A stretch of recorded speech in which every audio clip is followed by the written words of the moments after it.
So a couple months ago, back in January, John Cena discussed the topic of his potential retirement. And I know a few times he has said that he would like to have one last run. And we're wrestling fans, right? So let's do a little fantasy booking, shall we? So full disclaimer, obviously I am not a professional writer, I am just a fan.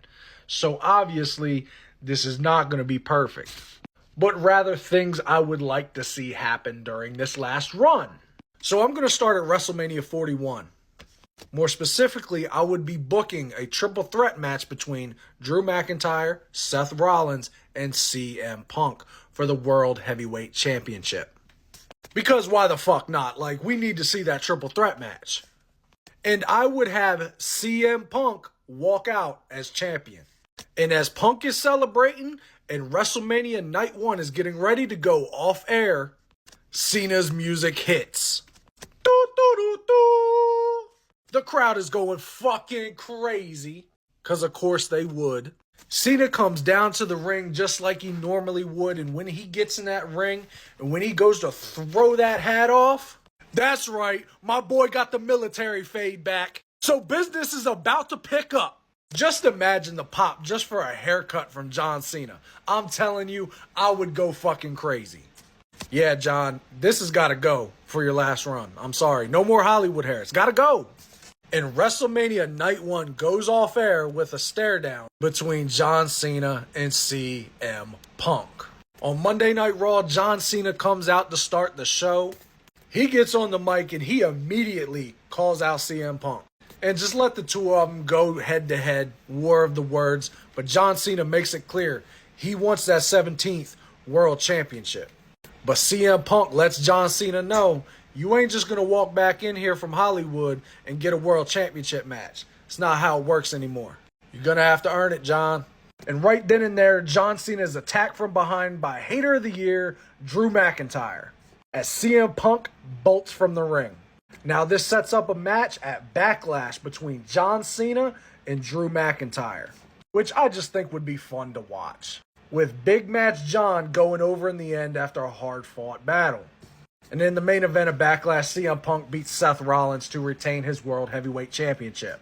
Next night on Raw, Cena comes out, calls out CM Punk. Cena says to Punk, I beat McIntyre. Now are you done running? Are you ready to face me? Punk just brushes this off though. He's like, you win one match and you automatically think that makes you're the number one contender. That's not how it works, Cena. You have to earn it. Show your hustle, loyalty, and respect, John. And Punk walks out. John Cena says, well, since I can't get my title match, why don't I enter the King of the Ring? Why the hell not? It's his last run. And over the next few weeks, John Cena goes through the tournament. He is in the finals of King of the Ring. But who is he facing in the finals of the King of the Ring on the SmackDown side? It's none other than the runner-up from this year's King of the Ring and Cena's arch rival, Randall Keith Orton. Because come on now, you have to have Randy Orton versus John Cena in his last run at some point. And they have a good back and forth. And at some point, the ref gets bumped.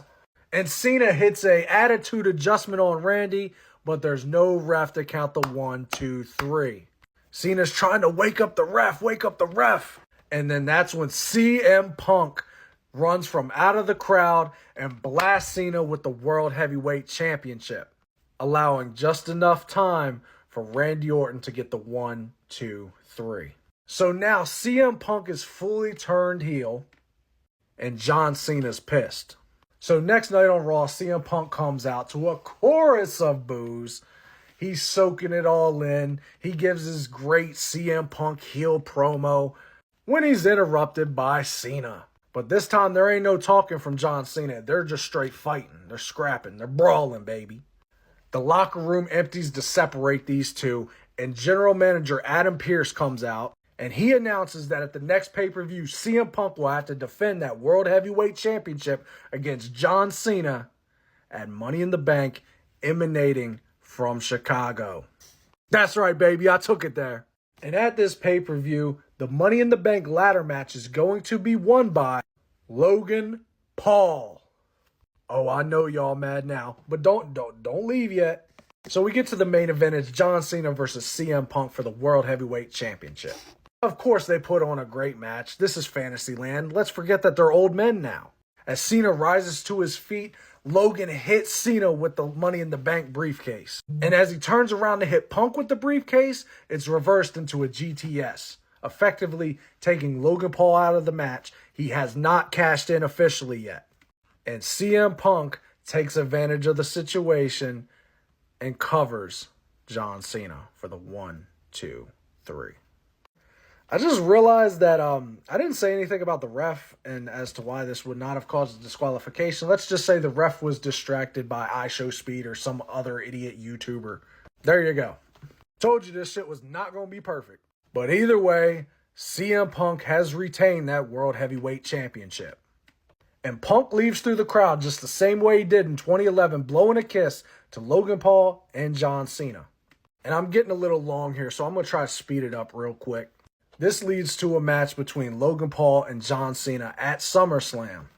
Because that's going to draw money. That's going to get a lot of eyes on the product, like it or not.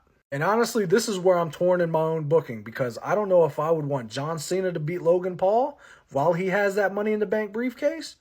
Or would I want Logan Paul to go over John Cena? Decisions. You know what? We're going full Super Cena on this one. Cena wins, lol. And essentially, Logan Paul's just going to go back to SmackDown, focus on cashing that Money in the Bank briefcase on the WWE Champion because I didn't have that much in my mind for Logan Paul besides, fuck it, let's have a money match at SummerSlam. Which leads me to Survivor Series, where we will have a rematch between Big Match John and Pepsi Phil, all right?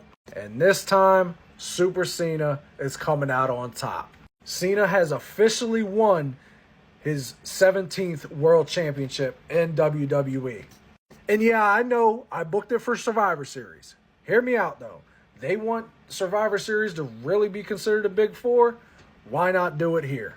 And to be honest, I don't remember if WWE had a pay-per-view at the end of the year. So I'm going to go for the very first episode of Raw of the new year. The very first episode of Monday Night Raw of the new year will be main evented with a World Heavyweight Championship match between John Cena and Seth frickin' Rollins, baby. Which, let's be honest, is another dream match and it should be pretty damn fun. And John Cena is going to retain. But just as Raw's about to go off the air, out of nowhere, John Cena is speared by a returning Edge. That's right, Adam Copeland is getting out of AEW in my Fantasyland, and he's coming back to face John Cena at the Royal Rumble. Because we should have got this match. We really should have when Edge was still in WWE and Cena was back here and there. But we didn't. But we're getting it now in my Fantasyland. And at the Royal Rumble, John Cena beats Edge in a great match with many callbacks to their rivalry. And the Royal Rumble is won by Braun Breaker. And that sets up your WrestleMania Night 2 main event for the World Heavyweight Championship, John Cena versus Braun Breaker, which will conclude when Braun Breaker spears John Cena out of his fucking jorts. I love you, John, but this is how it's going to go. I really can't think of a better way of John Cena going out on his final run than dropping the World Championship to an up-and-coming star like Braun Breaker in the main event of WrestleMania. So yeah, guys, that's it. That's all I got really for you. Let me know what you think. This is my first video back on TikTok in like 2 years. So thank you. Thank you for listening. Thank you for sitting. If you sat through this whole thing, I really hope you enjoyed it. In the comments, let me know if you would change anything. Let me know how you would do it. Let's have a great one. And of course, make sure you subscribe to the Juiced Up Jobbers podcast on YouTube. The link is in my bio. We go live on Sundays at 5:30 Eastern Time. And as always, also you can follow the channel on TikTok. Thank you guys. Have a great day.